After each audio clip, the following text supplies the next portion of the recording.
So now we're going to move on to the national segment. Let's see.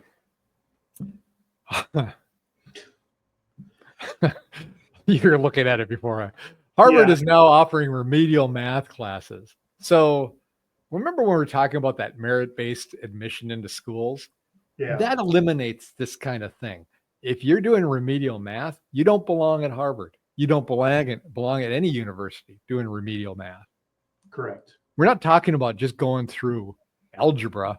We're talking about remedial math, addition, subtraction. You got out of high school and you can't do it. That's a failure on your school that you were at.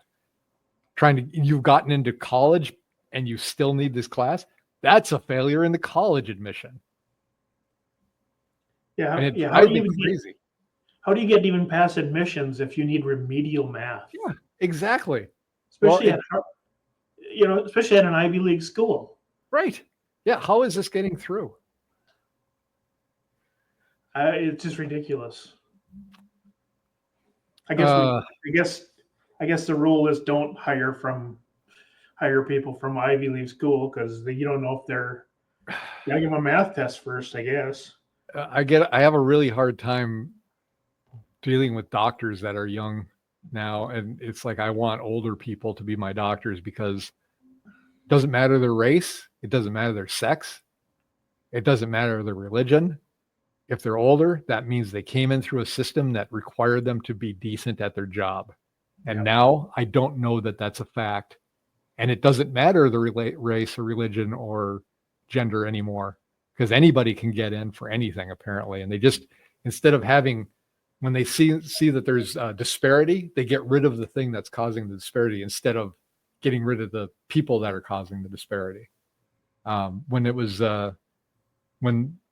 were living in the Twin Cities and it was this group of people were being disproportionately represented in the suspensions from school for violence.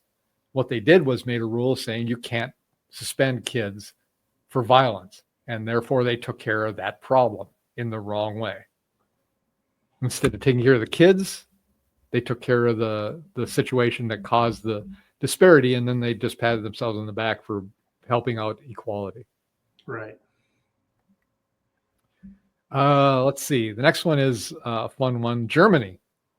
The government warns travelers not to break U.S. laws during Trump administration or they might lose their visa access or future entry. And they're trying to spin this as if it's a slam against Trump.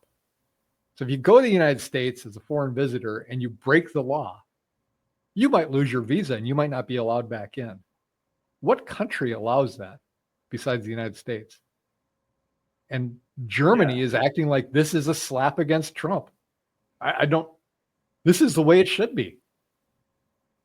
Yeah. What did they expect when Biden was in office that it was okay to, break the laws over here? I think they knew it was okay. And, so they're fine with that. Well, who was it, that WNBA player, that Brittany Griner? She broke Russian law, ended up in Russian jail. Right. Well, what does he expect from the U.S.? You break our laws, you go to U.S. jails. Pretty simple. Yeah. You'd think. That's the common sense approach. Although in New York, just this morning or yesterday morning, they arrested a Muslim female that was helping out Hamas. Oh, yeah. She was leading the protests and all that. So they grabbed her and took her visa away because visa is a luxury, not a, Yeah.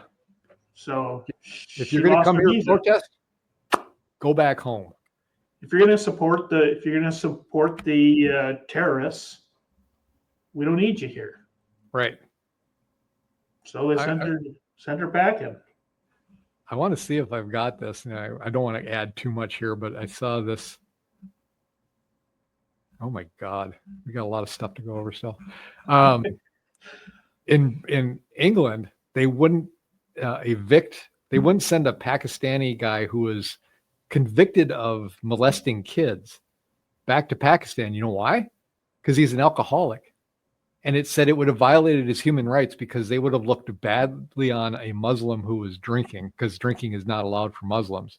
So he would have faced, human rights charges by being pushed back. So let the pedophiles stay in England. They're lost. That country is done. Yeah.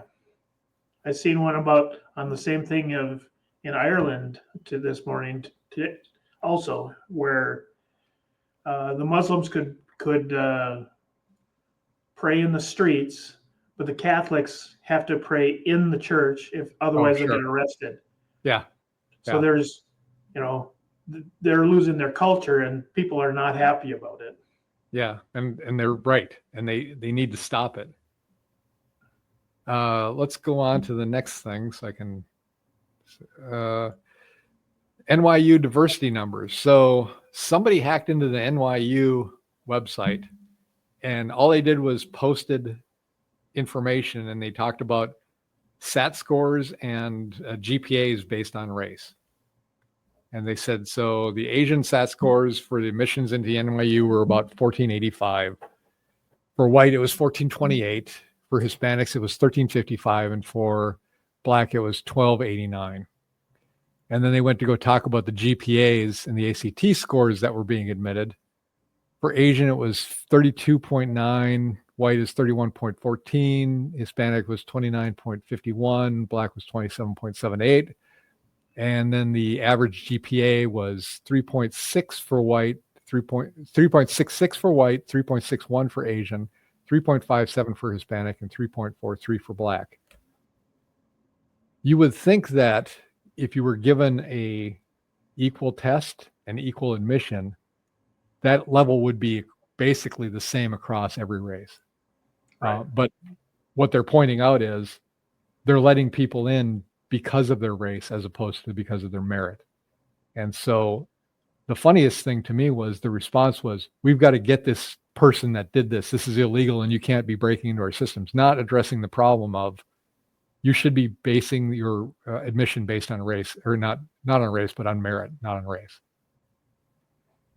So. Yeah, I mean, Trump is doing a lot on meritocracy and by getting rid of DEI, they want the best people in, blah, blah, blah. Yeah. You want to be a firefighter, you want to be, whatever. You need to be qualified to do that job. When I was running for city council, one of the people asked me, why do you hate DEI? And my response was, I don't hate it. I never said I hated it. I think it's useless. I understand what you're trying to do as a person. Maybe you think this is the best thing, but it's the worst thing you can possibly do. So it's not like I hate it. I don't agree with it. And I think it should be eliminated. Right. She overestimated my passion for the subject. It's not that it's one of those things that riles me up. It is just blatantly wrong. But how would you like to be the person who got the job just to fill a quota? Well, yeah. Well, if it was the only reason I got the job is to fill a quota, I'd probably feel pretty good about it. The people that are going to feel bad about it is the ones that get the job because they met the requirements. They're good at their job, but they always have this slight look on them because you don't know if that's the case. So they're going to be assumed that they're just a DEI, and that's the worst part of it. I think I should be able to look at a doctor and say, well, they got their degree, they must know what they're doing. But I can't do that necessarily because too many of these people, and I experience it with computer science, they get their degree and they don't know what they're doing. They just got their degree. And that's just horrible. And we've been facing this. I mean, this DEI stuff has been around. This used to be called affirmative action. That was where it was before it was put on steroids and put on DEI. And I was facing this back when we were graduating high school back in 85. That's a long time ago. We've been facing this as Generation X our whole lives. They've had affirmative action since we've been alive. And we got to see it happen in our schools. I got to see scholarships that I patently could not get because of my race. Grants I could not get because of my race. And them going out of their way to recruit people based on their race. And that's just a hard way to grow up. And that wasn't even as bad as it is today when we were growing up. It was just starting. And I Right. think that's why they're saying that Gen Z is the most conservative generation by far coming up, because they've been tortured with these policies that don't work, and they're getting angry. And I Right. can't wait to see this snapback. All right. Let's see. I lost my documents. I got to find it again. Yeah. Let's see. So another race hoax. This seems to happen more often than not when somebody cries that there was racism at a place, and this has happened a few times through the years.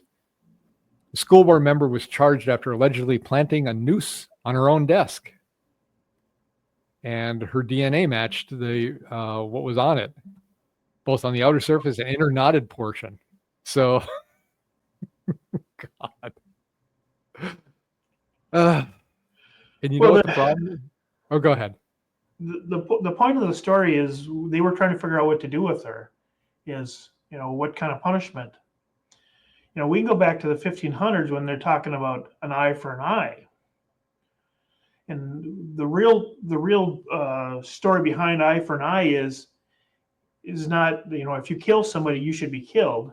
It should be, if you lie about something, you should get the same punishment as you're enforcing on somebody else. Yeah. So what punishment would happen to the person that she was trying to frame for her thing? Right. That's where, an eye for an eye came from. And it's, like I said, back in the 1500s, it's dated back to. So, what would they do to the person that, if someone actually put a noose on her desk, what would they do to that person? Right. That's her punishment. That's what she should be facing.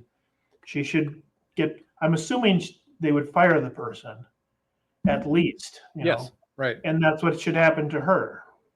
That's the same for rape charges too. Correct. Yeah. For false rape charges. And it, just like false rape charges, what it does is it minimizes or discounts anything that when a person actually has this happen. Now, to be quite honest with you, and rape charges, that's an ongoing thing that's going to happen. It's going to happen for real, and it's going to happen for false charges forever. This noose crap, what are we in the 1920s?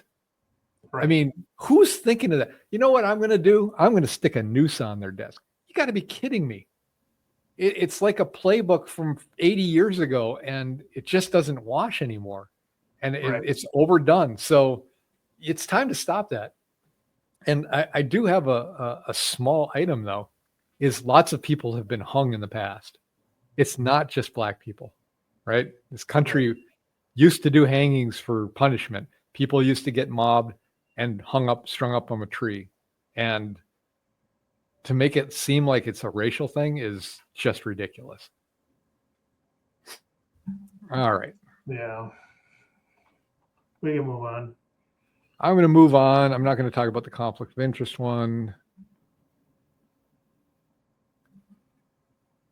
Carrie Lake is now the head of, or she's been nominated to be in charge of the, what is it called, Dave? Help me out here. I'm not sure what she was. I know they were talking about something, but I don't remember what she was being. It's like it's communications or something, and she's a senior advisor to the agency. Let's see, U.S. Agency of Global Media. Oh, okay. And she said there's a reason it's referred to as pound for pound the most corrupt agency in Washington, D.C., because it is.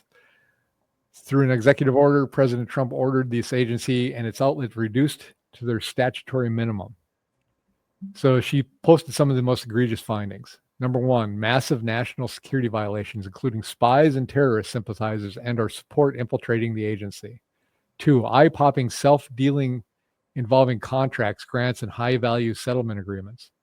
Three, obscene overspending, including a nearly $250 million lease for a Pennsylvania Avenue high-rise that has no broadcasting facilities to meet the needs of the agency and included a $9 million commission to a private real estate agent with connections. Hundreds of millions being spent on fake news companies and a product that often parrots the talking points of American adversaries. Says this agency is not salvageable. It kind of reminds me of NPR. That President NPR just went in front of Congress and they talked about bias, and she said, "There's no bias in NPR." I'm sorry. You listen to NPR, you can't tell me you can't see the bias. You got to be able to see the bias just in the stories they present. I'm not saying they're necessarily lying about anything. It has to do with what they are reporting on, what they're not reporting on, and how they report it. There's still media manipulation in that. You can't listen to NPR and think that that's a level playing field. Right. And for you and me to pay for that, it doesn't make sense. Yeah, I mean, if we need to, have if there's an emergency going on, there's enough emergency channels out there to give us the truth, not Trump or Trump derangement syndrome style reporting. Exactly. All right. Biden hit a report revealing that the U.S. gas exports did not impact climate change. He hid this to push his climate agenda.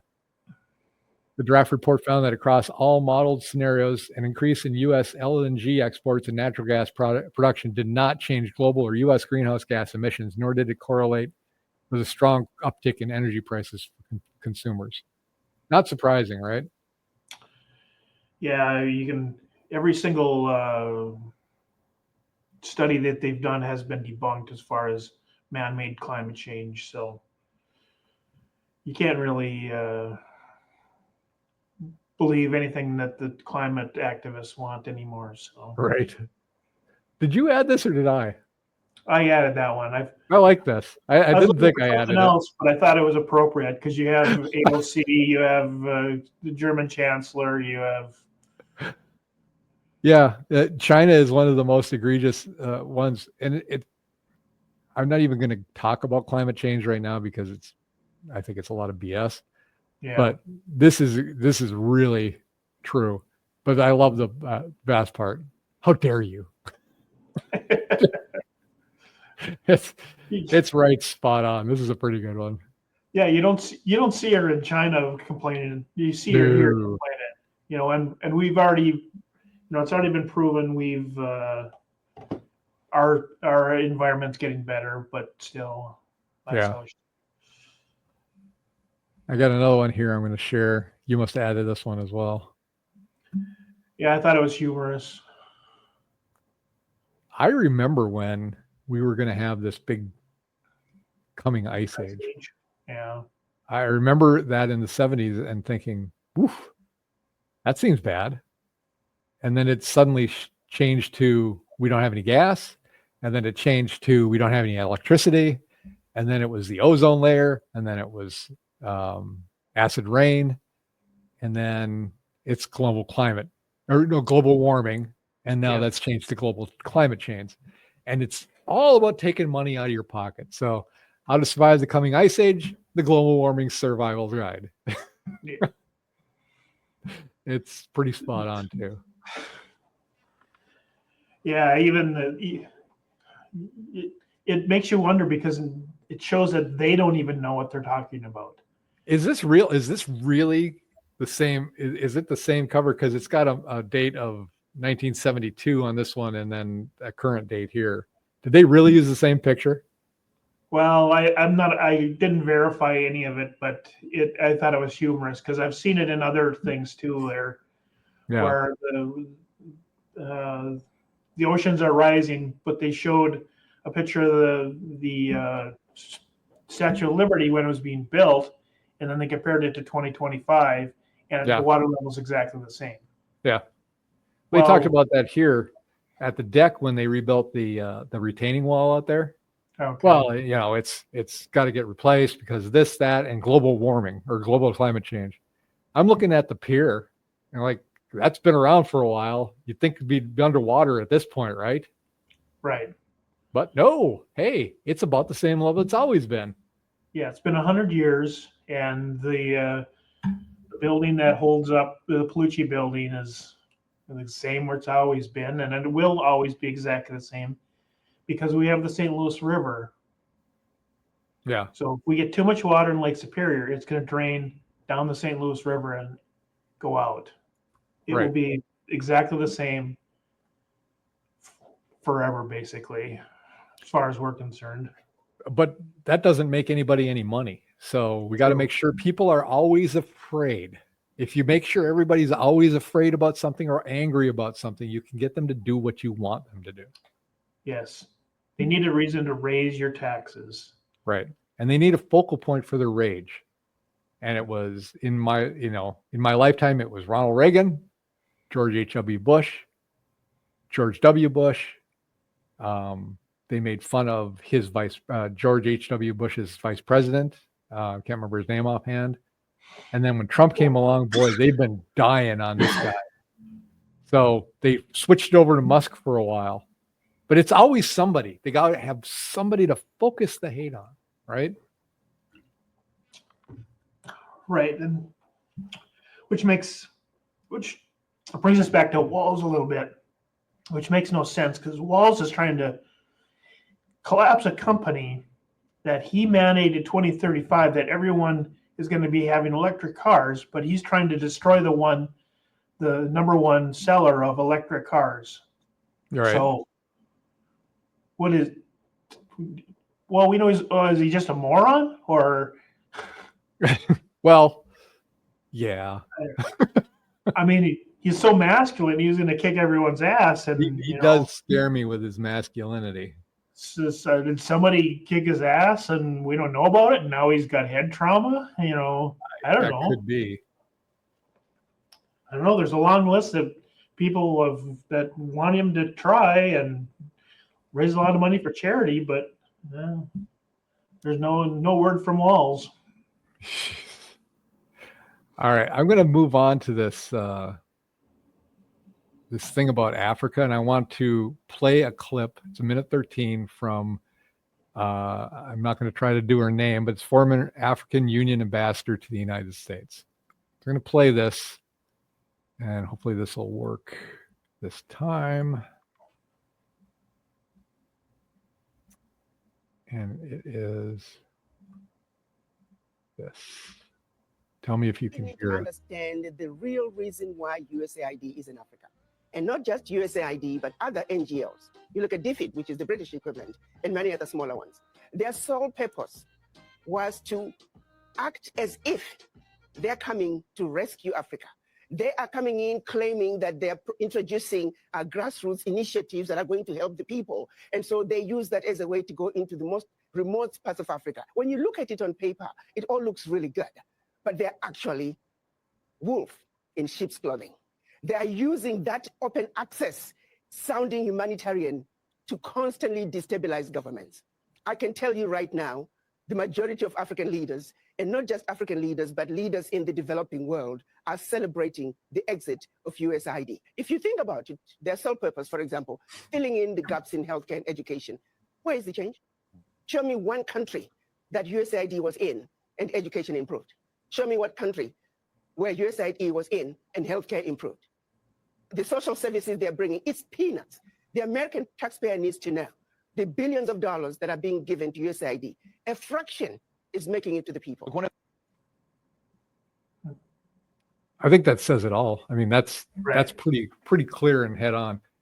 USAID was a slush fund. There's something else called FMCS that we need to look into. That sounds like it's another slush fund. And it's going to be very interesting to see what happens with this coming election when these things are dried up and cut off and they no longer have an ability to propagandize and put and fund these protests that they've been funding over the years.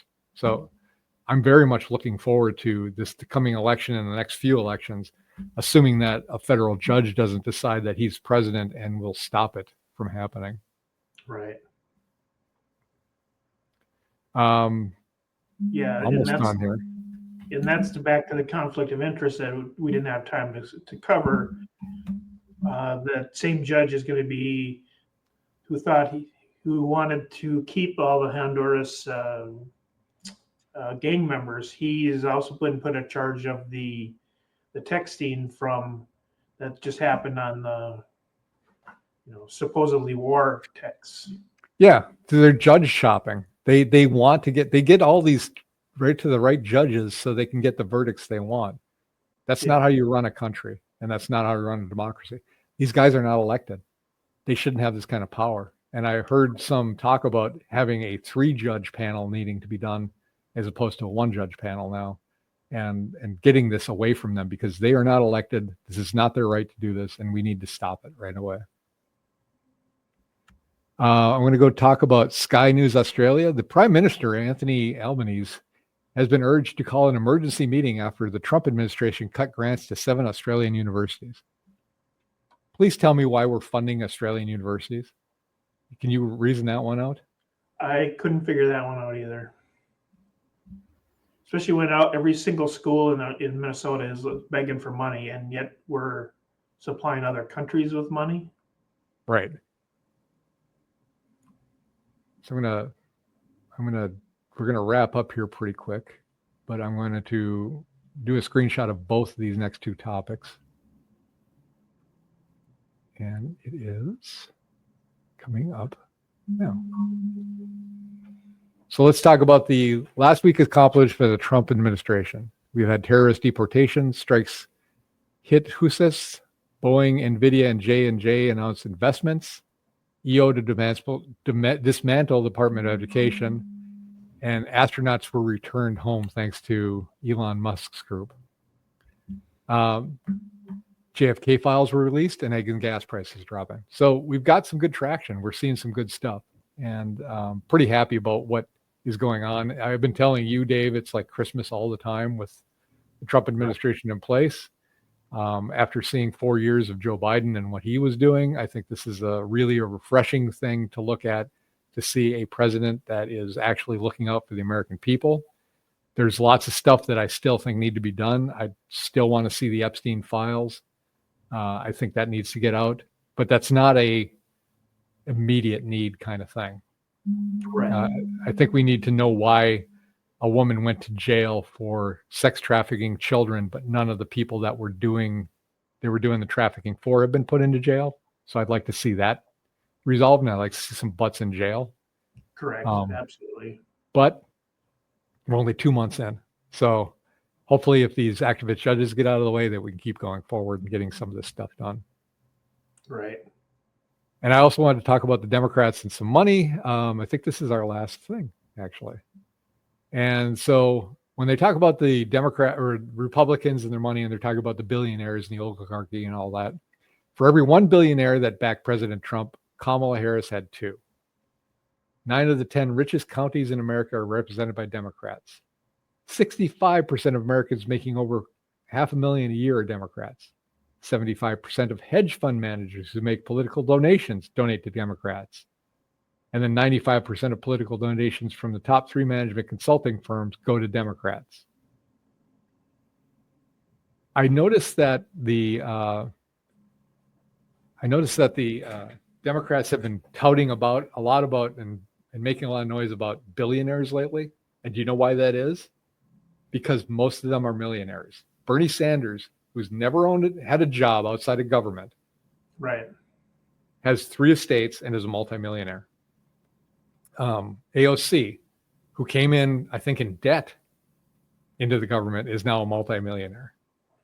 So there's a reason they focus their rage at billionaires, is because they can't keep focusing on themselves. And Bernie Sanders used to be railing against millionaires until he became one. And I mean, that's pretty typical, though. Yeah, until he was called out about how rich he was. Right. He was talking about taxing the rich millionaires. Right. But now that's out.